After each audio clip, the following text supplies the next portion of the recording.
They kicked off the actual pay-per-view, 5-on-5 traditional men's Survivor Series tag team elimination match. Team Raw consisting of Keith Lee, Sheamus, Braun Strowman, Riddle, and AJ Styles. Clean sweep of SmackDown here, which saw, I think it was Rollins went down first. He sacrificed himself. Why, we have no idea. We'll get to that in a moment. He was gone first, then Kevin Owens, then King Corbin, then Otis, and Jey Uso was the last one down here. I didn't hate the finish. I didn't hate the match. I think Raw sweeping SmackDown was odd. I guess they did that just to set up what we saw on Raw the next night. At least there was some sort of follow-up, because we saw something similar a couple of years ago, and it led nowhere. And I'm pretty sure this happened with Team Raw 2 years ago, but it wasn't a clean sweep. They came close to a clean sweep, but I don't think it was an entirely clean sweep. So I don't remember the last time that we saw something like that. Maybe 10 years ago. I don't remember. But yeah, that being said, I thought the match was fine. Raw wins. I figured Raw would win. I think that was your prediction as well. Just the layout, I guess, was questionable, but I had more of an issue with the women's one than I did this one personally. Yeah, I thought this was good for what it was. I do think SmackDown getting clean swept. I just didn't. Not that I hate it. I don't even know. Like, it's not that I was like pissed about it, but just like didn't really make much sense.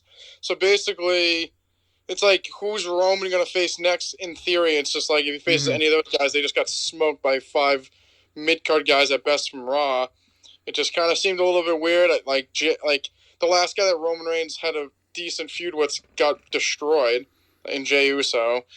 Seth just like, I guess you could always say Seth because he didn't actually lose. I guess he lost, but he kind of gave up. But he's also a heel, so that doesn't make much sense, anyways. But from what it was fine. I just think, besides Jey Uso, everyone else in SmackDown just, I don't know. They just like didn't like. I like Kevin Owens. He just does nothing for me at this point. He just feels like another guy. I honestly didn't even know he was on the team until he walked out there. Otis still a goof. King Corbin, get off my TV, please.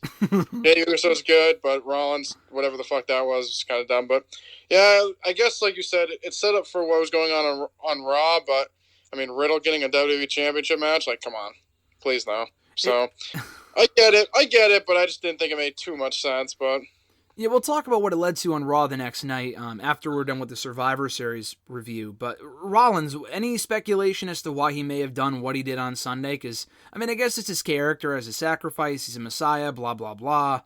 Is this the last time we see Rollins? Is that how he goes out? And if so, why didn't they just fucking replace the guy with Daniel? Like, when Rey Mysterio beat him a couple of weeks ago, why wasn't that for the spot on the team? Or Murphy versus Rollins? Murphy could have been, maybe... I saw this report indicating, they want to give big pushes to Big E and Lars Sullivan, and that's why they weren't on the team so they don't get pinned.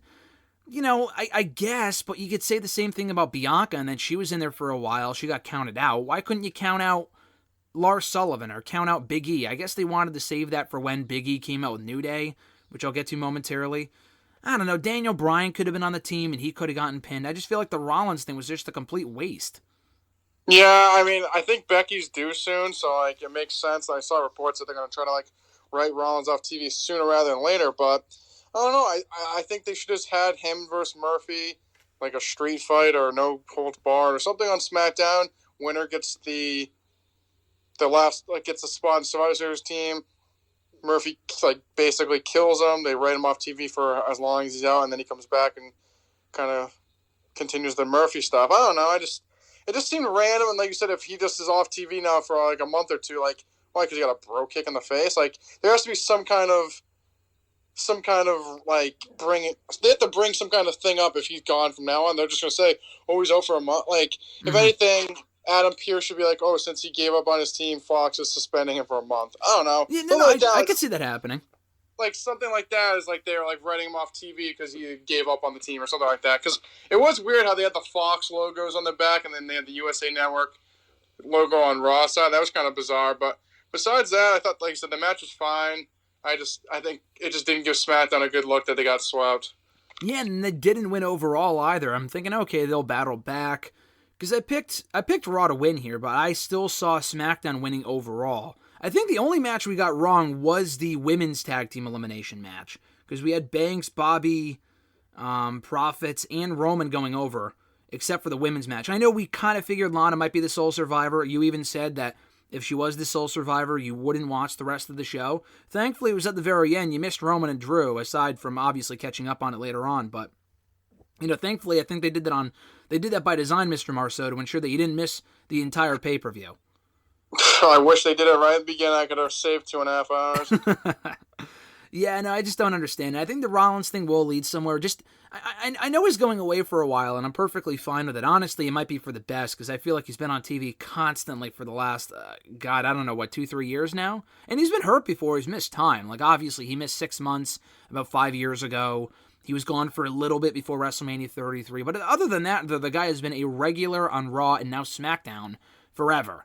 So I think him taking some time off, obviously they're not doing it for that reason. He has a baby due with Becky in a couple of weeks, I think. So it's for that reason. But I think it's going to be for the best. And I don't know, if you were going to write him out, which they are, and they should, I just wish it had been the loss to Murphy, and then he's like in this sort of self-imposed exile thing, and he leaves for a while, and then he comes back on his own terms, as opposed to competing on the Survivor Series SmackDown team for a brand that he's been a part of for a fucking month. Maybe it's because he's so loyal to Raw after being there for so long. I don't know. I feel like none of this made any sense. Yeah, I completely agree. I guess I don't know. Maybe I don't know. It was just like one of those WWE things. I just was like, that was just stupid.